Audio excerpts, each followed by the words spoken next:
Okay, so I just wanted to give you guys a quick overview of everything that we've been talking about with the civil rights movement.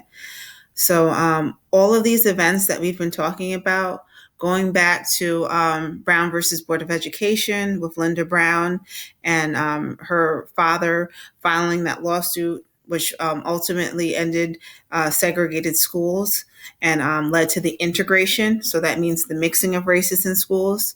So from that event to the Montgomery bus boycott with Rosa Parks, which led to the whole thing with the Freedom Riders, and then being able to finally have the buses integrated. Again, ending segregation. Remember, segregation is the separation of races, and integration is when segregation ended and the mixing of races.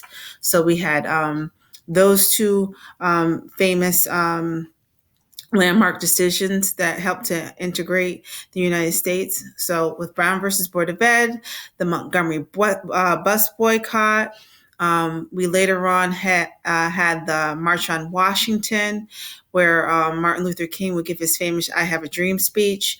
All of these events, all of these protests and the sit-ins that happened at the lunch counters, all of these things that happen are ultimately going to end with the Civil Rights Act. Okay.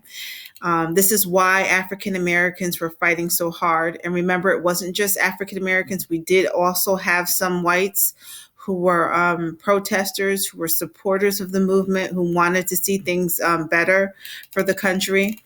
Okay.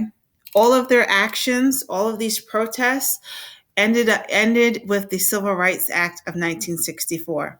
Okay. This act is going to be passed. It's going to be ratified. President Lyndon B. Johnson is going to sign the act into effect and declare it legal in 1964. It was actually on July 2nd, 1964. July 2nd is my birthday. I wasn't born in 1964. I was born much later, but that's how I can remember this date.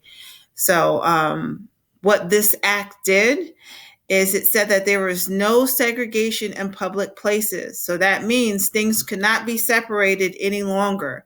Remember, prior to 1964, everything was separated. Blacks and whites could not eat in the same restaurants together. They couldn't go to public facilities together. They had separate water fountains, separate schools. So this act officially ended that. It ended segregation in public places, so that was illegal. Okay.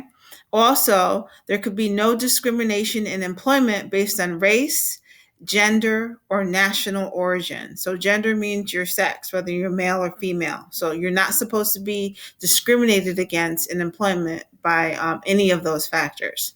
So this was a huge landmark win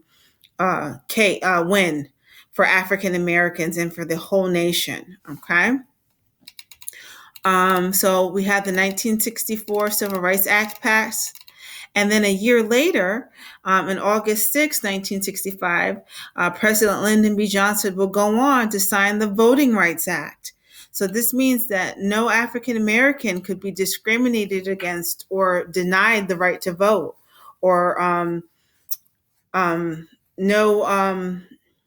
there couldn't be any thing put into place to try to compel them not to vote. So that outlawed all those literacy tests and poll taxes. That was now illegal.